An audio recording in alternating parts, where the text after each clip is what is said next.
Τίποτα δεν ξέρω, τίποτα δεν ξέρω, τίποτα δεν ξέρω, τίποτα δεν ξέρω, τίποτα δεν ξέρω, τίποτα δεν ξέρω, τίποτα δεν ξέρω και δεν έχω να προσφέρω. Κατέντησα μια κινητή βιβλιοθήκη, μα παρόλα αυτά υπάρχει ακόμη κάτι που μου λείπει. Δεν ζω στο κλίμα μου, μα σε κλίμα ταλαιπώριας βλέπεις. Σήμερα φίλε η δυστυχία είναι της μόδας. Δεν συζητάω, σταμάτησα, δεν ανταλλάζω απόψεις. Μόνο αν καταφέρεις να μ' ακούσεις θα με νιώσεις. Παίζω, παίζεις, παίζει, μα δεν παίζονται. Δεν παίζουμε, δεν παίζεσαι κι όμως αυτά μονά τους παίζονται.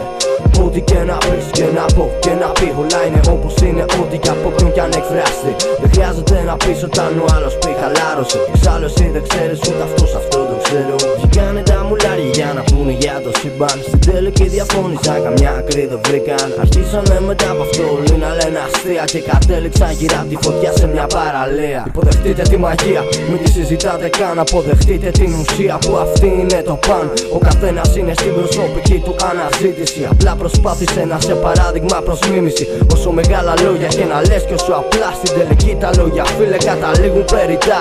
Προσπάθησε απλά λιγάκι πιο ψηλά να ανέβεις. Δεν παίζει ρόλο καν τι τους λες, μα τι εκπέμπεις. Τίποτα δεν ξέρω, τίποτα δεν ξέρω, τίποτα δεν ξέρω, τίποτα δεν ξέρω, τίποτα δεν ξέρω, τίποτα δεν ξέρω, τίποτα δεν ξέρω και δεν έχω να προσφέρω. Τίποτα δεν ξέρω, τίποτα δεν ξέρω, τίποτα δεν ξέρω, τίποτα δεν ξέρω, τίποτα δεν ξέρω, τίποτα δεν ξέρω, τίποτα δεν ξέρω και δεν έχω να προσφέρω. Στην παρέα μου με φωνάζουνε Θεό, εκτός από κάποιες που μ' αποκαλούν δάσκαλο. Ήταν πολύ δύσκολο αδερφέ να φτάσω ως εκεί, μα νομίζεις πως είναι εύκολο, άντε κάτω κι εσύ.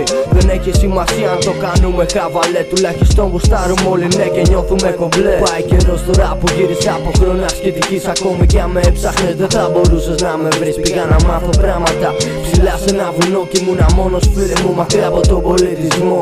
Έζησα επιβίωση, δημιουργία, εξέλιξη σε ένα καλύβι ξύλινο. Τι επί τι αρέσει κι αν νομίζεις πως κι αυτό είναι easy, τραβά και εσύ join the club if you want to, λίγο να δεις τι πάει να πει. Ήταν μεγάλος δάσκαλος στο ξύλινο δωμάτιο. Οι καιρικές συνθήκες μα μου κάνανε παγκράτιο. Εκεί έμαθα όσα ήθελα να ξέρω. Δεν θέλω απόψε σύμβουλες, βαριέμαι και υποφέρω. Γι' αυτό παρακαλώ μη μου κουράζετε τα αυτιά. Αν χρειαστώ κάτι από αυτά θα σας το πω γενικά. Είναι πολύ όμορφο να σε κατανοούν και είναι ακόμη πιο όμορφο όταν όλοι το προσπαθούν. Την παρέα μου αδερφέ την εκτιμώ πάρα πολύ γιατί μπορεί να με κατανοεί. Τίποτα δεν ξέρω, τίποτα δεν ξέρω, τίποτα δεν ξέρω, τίποτα δεν ξέρω, τίποτα δεν ξέρω, τίποτα δεν ξέρω, τίποτα δεν ξέρω και δεν έχω να προσφέρω. Τίποτα δεν ξέρω, τίποτα δεν ξέρω, τίποτα δεν ξέρω, τίποτα δεν ξέρω, τίποτα δεν ξέρω, τίποτα δεν ξέρω, τίποτα δεν ξέρω και δεν έχω να προσφέρω.